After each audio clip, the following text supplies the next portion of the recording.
கோட்டை. இடையில ஏதோ நாங்க கோட்டை விட்டுட்டோம். இப்பொழுது உறுதியாக இது அம்மாவின் கோட்டை என்பதை நீங்கள் நிரூபிக்க வேண்டும். காரணம் அம்மா காவேரி பிரச்சனையில எப்படியெல்லாம் போராடினார்கள்.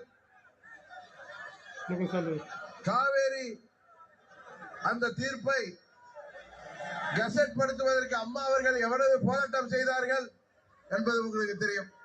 அதுபோல அண்ணன் இபிஎஸ் அவர்கள் முதல்வராக இருந்த பொழுது நமது டெல்டா பகுதி பாதுகாக்கப்பட்ட விவசாய மண்டலமாக உருவாக்கினார்.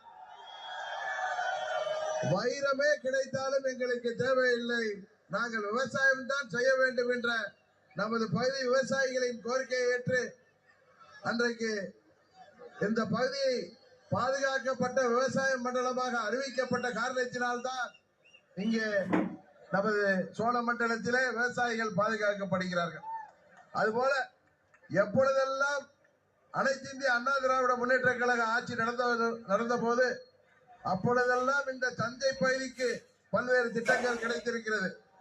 புரட்சி தலைவர்கள் அவர்கள் ஆட்சி காலத்தில் இங்கே தமிழ் பல்கலைக்கழகத்தை உருவாக்கி கண்டார்கள்.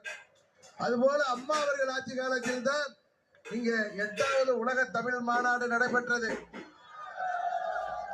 அப்பொழுதுதான் நமது தஞ்சை மாநகரமே எவ்வளவு அழகாக சாலைகளும் எல்லா பகுதிகளும் இங்கே சிறப்பு பெற்றது. இன்னும் சொல்ல போனால் மாண்புமிகு மோடி அவர்கள் முதலாக அறிவித்த 11 ஸ்மார்ட் சிட்டிகள்ல தஞ்சாவூரும் இருந்ததற்கு அம்மா அவர்கள் தான் காரணம். அம்மா அவர்களுக்காகவே கொடுக்கப்பட்டது அந்த ஸ்மார்ட் சிட்டி. கிட்டத்தட்ட 1000 கோடி ரூபாய் நிதி ஒதுக்கப்பட்டது.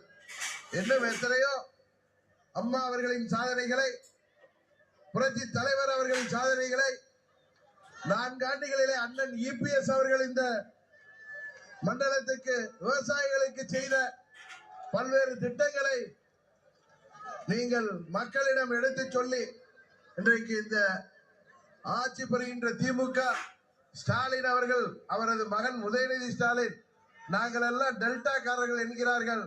அவர்கள் டெல்டாக்காரர்கள் உல்டாக்காரர்கள்.